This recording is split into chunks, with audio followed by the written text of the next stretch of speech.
Ever burned through half your savings on a pistol, only to feel that pit in your stomach the first time it stutters? I've been there.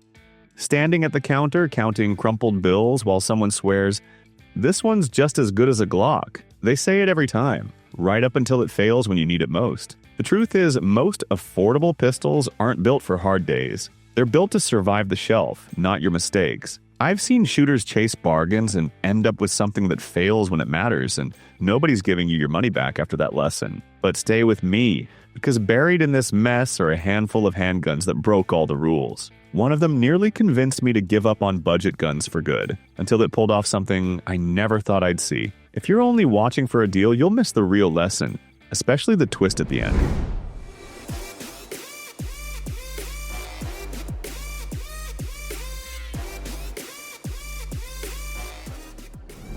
If there's ever been a gun I felt bizarre even admitting I owned, it's the Ruger Security 9. You look at it, plastic sights, plain lines that hammer you barely see, and think, this is for the guy who couldn't swing a Glock or a CZ. For years, mine lived in the back of the safe, backup to the backup. There were days I nearly pledged it off just to clear space. But then life throws bills, plans fall apart, and suddenly you're staring at a pistol that cost barely $300, hoping it's enough when it actually matters. Truth is, the Security 9 never asked for respect. It earned a grudging kind. I've run it filthy, fed it ammo I wouldn't trust in anything else, left it in the trunk for weeks. Every time I figured this would be the day it choked, it spat brass and kept going. For that price, there's nothing else in the safe that shrugs off neglect and keeps cycling like this one. It's not a hero, not a trophy, but if you need a gun to just work, especially when every dollar counts, it might be the one you reach for. Still, I never fully relax with it. Just ask the next gun that promised more and delivered less. You don't see a lot of show-offs buying the XD Mod.3 OS. It's the gun people pick when they're trying to be responsible, not clever. Most of the time, it's someone's first real handgun. Usually after a week of looking at prices, realizing nothing feels affordable, and panicking a little before settling on something that checks the boxes without breaking the bank. But that nagging question always comes up. Is this just too basic? Did Springfield cut a few too many corners to hit that price? You start picking at little things. The grip texture, the way the slide feels, the lack of flash. It's easy to wonder if you just grabbed the cheapest thing and called it good. What you notice, though, is these XDs keep getting carried. They don't fill up the pawn shop shelf. You don't see piles of them on the used rack. Guys who buy them end up actually using them. Day in, day out. Quiet loyalty, not hype. If you're after a pistol you can buy once and carry for years, no urge to upgrade, no chasing the next big thing. The XD Mod.3 OS is probably the one you're looking for. It just works, even if nobody's bragging about it.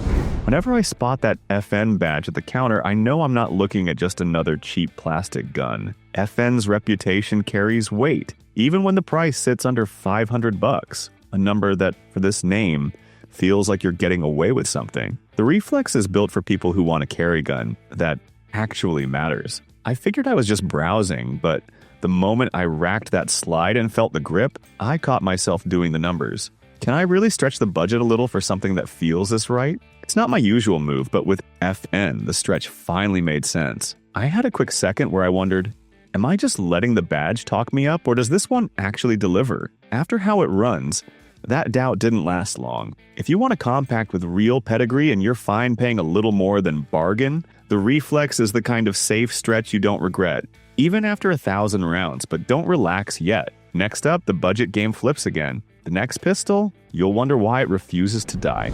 Budget was tight. I remember staring at the ammo box, doing the mental math. The Canik TP9SF ended up in my bag because, frankly, the price ceiling had the last word. I expected to make excuses for it like you do with most good-for-the-money guns. Tell myself it's a backup until something goes wrong. First session, I lined it up on the bench with my cruise Glocks and a couple of SIGs. Everyone's got an opinion, and the Canik was the wild card. I loaded cheap brass, then steel, mixing whatever rounds I had. Everyone was watching for the first hiccup, except nothing happened. Mag after mag, different shooters, dirty hands, zero issues. Not a single jam, no feeding problems, not even a weird trigger feel. Even after it hit the gravel, just wiped it down, kept shooting. Honestly, you'll struggle to find anything in this price bracket that takes that much abuse and just keeps running. This is what affordable should mean in 2025. No drama, no excuses, just a gun that gets it done. I kept waiting for that moment to defend the choice, but it never came. By the third range trip, I stopped thinking about price. The gun just works. Sometimes the story is there's no story. But next up, you're about to see a budget pistol that only ever makes the news for the wrong reasons. I'm not a Glock guy, and I'm not out to bash them either. Truth is, I just want a pistol that does the job without draining my wallet. Last month, it was a regular morning. Me in the garage, wrestling a stubborn truck tire, when my cousin dropped by with his son.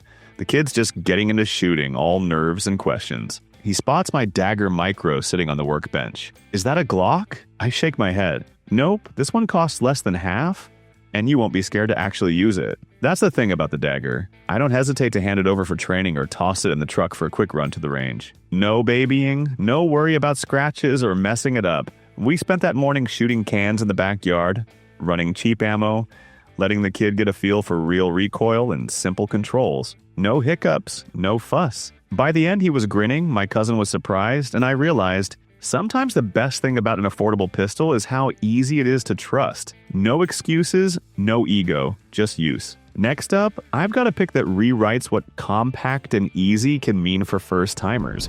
I still remember the first time I put hands on a CZ P10C. Didn't own one, just borrowed it from a pawn shop for a weekend of shooting. Honestly, I expected it to be just another decent enough Polymer 9.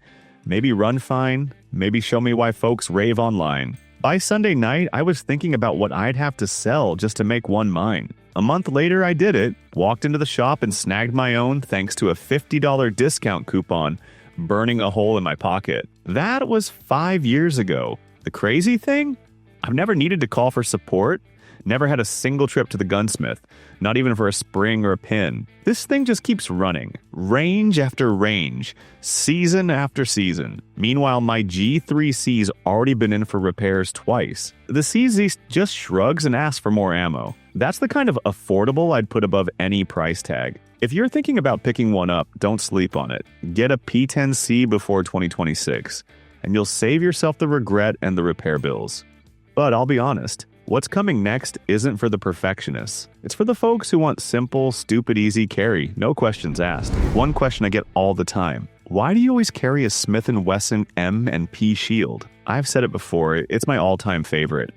But let's get real. Today, there's something even easier for everyday carry. That's the EZ M2.0. I actually picked up mine secondhand down in Amarillo, Texas. Price was nearly the same as a regular shield, but this one? Smoother, easier to rack, and you can load mags without fighting the spring.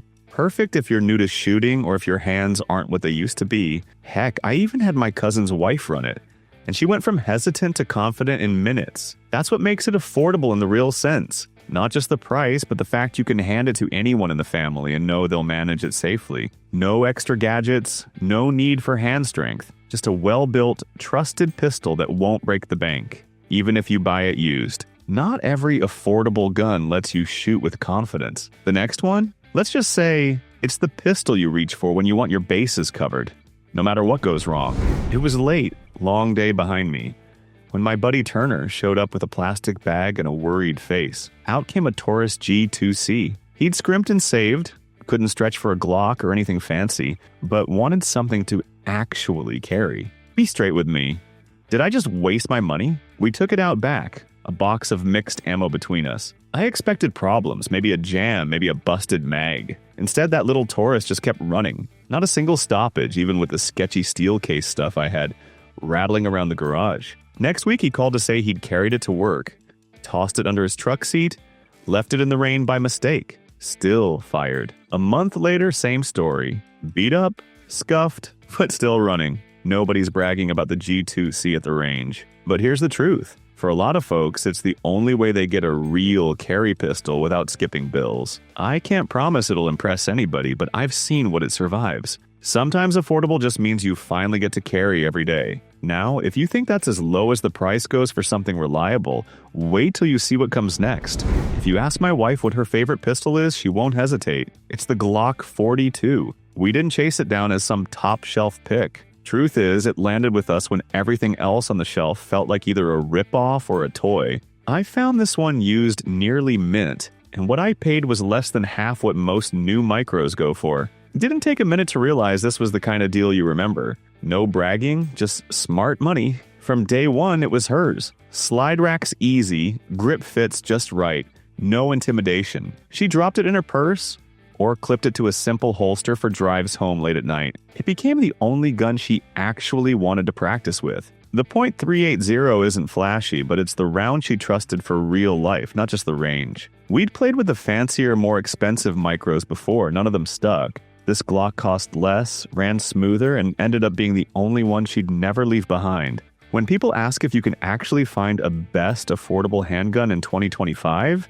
this is proof. Sometimes the smartest money is what gets carried, not what gets shown off. Funny how some pistols end up invisible. The IWI Masada Slim was one of those. Left sitting in a quiet corner, ignored on the display, probably gathering dust in more than a few garages or go-downs. Mine was no different. Pulled it out of the locker this winter morning, realized it hadn't seen daylight since last year. No hype, no expectations, just a half-forgotten piece waiting for an excuse. Loaded it up, stepped out into the cold, and started shooting. Not a single jam, no feed issues, nothing weird. Just smooth, reliable shots, mag after mag. Standing there, it hit me. This is the gun everyone misses, and I almost did too. Then I remembered what I paid. Still can't believe you get this kind of quality for a price that barely breaks into the big brand territory. How do people walk past it? If you're thinking about adding one more pistol before the year flips, don't wait. With just one day left, this is the kind of fortune you don't realize until it's almost gone. Some guns get their moment late, and the Masada Slim is proof. Sometimes what's overlooked ends up being the best thing you own. And if you think that's the end, I've still got a couple of wild bonus picks coming. Ones that'll challenge every affordable rule you thought you knew. Last year, I picked up the Stoeger STR9SC. You don't see these moving fast at any dealer. Most don't bother to push them, and honestly, there aren't many fans around here. It's the kind of pistol you'd walk past without a second glance. Just a plain box on the shelf. But something about the price and the reviews from a handful of stubborn shooters got me curious. Turns out this little pistol is a real sleeper. For what I paid, I expected okay at best. Instead, the STR9SC shot clean, handled recoil better than some bigger names, and cycled every type of ammo I threw at it. No drama, no complaints, and it took more abuse than I'd risk with some of my pricier handguns. Reliable, simple, and built for shooters who just want results, not a logo. It's easy to miss the gems when everyone's chasing hype. Sometimes the most affordable gun isn't the one with the flashiest ads, it's the quiet performer waiting for someone to notice. And if you think that's rare, wait till you see the next bonus pick. Might be the last gun you'd expect on this list. The Smith & Wesson SD9 VE is already off the production line, but it still pops up at local shops if you know where to look. For anyone who loved the original M&P9, this is a throwback worth holding. When I grabbed mine, it was barely above $250, one of the cheapest ways to snag a piece of Essence history, and honestly, that old school feel is hard to beat if you care about nostalgia. It's not a flashy gun, and by modern standards, it might even feel outdated. But if you're into the classic M&P vibe or just want a budget backup that's easy to find parts for, it's a safe, simple bet. For most shooters, though, I'd say you're better off skipping it. There are newer options that do more for the same money. But don't get too comfortable. My last bonus is about to take budget in a direction you won't see coming. The RXM is the top seller this month for a reason. If you're hunting for the best pistol Ruger's put out yet, this is it. Just last week, I ran it through a full 1,000 round test. Cheap ammo, dirty hands, the works. Not a single hiccup, no failures, nothing to complain about. Every mag ran smooth, and by the end, I was convinced this is as reliable as pistols get for the price. You can find the RXM online right now for around $349 to $399 depending on the deal. For that kind of money, you're getting peace of mind and performance that should cost a whole lot more. This isn't hype. It's the kind of gun that delivers for real shooters, not just reviewers. Don't wait. With just one day left before we roll into 2026, this is the last real chance to grab a winner before prices jump or shelves empty out. Sometimes the gun you trust most isn't the one you talk about. I'd nearly forgotten the Taurus G4 carry was even in my range bag. Buried under empty mags, spent brass, and last month's shooting notes. Pulled it out after my main carry jammed. Figured I'd just run what was left in the box and call it a day. No warm-up, no fresh oil, just straight to work. The GX4 carry didn't care. Every mag loaded, every round fired, and by the end I was half laughing, half relieved. This pistol never asks for attention, never shows off, and yet every time I need it, it's ready. No weird triggers, no stubborn slides, nothing fancy to break or clean. And the price? Still can't believe how little it costs to get this kind of quiet, stubborn reliability. Sometimes the gun you forget turns out to be the only one that matters when it counts. But there's one last pistol I nearly skipped. An oddball pick that keeps proving budget doesn't mean boring.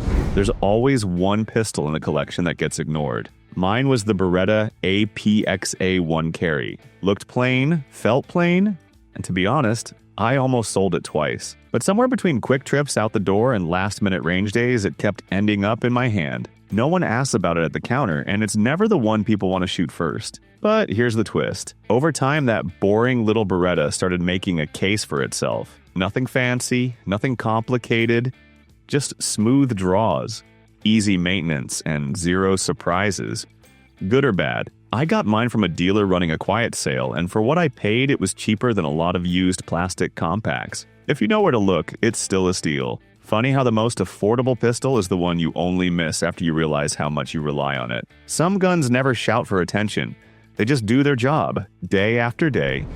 There's nothing safe about trusting the wrong budget pistol. I've watched guys try to save a buck and pay for it in the worst way. Broken parts, empty promises, and sometimes a story they'll never tell again. I've been there myself, regretting the deal I thought I scored, wishing I'd listened to that gut feeling that said, walk away. But every now and then, a cheap gun survives everything you throw at it. Sometimes it's not the most expensive, not the prettiest, just the one that keeps going when you're down to your last round and your last hope. So, what's the one budget handgun that burned you? Or the one you'd trust if your luck ran out? Drop it below. And don't get too comfortable. Next time, your safe bet might be the next to fall. I'm Steve. See you soon.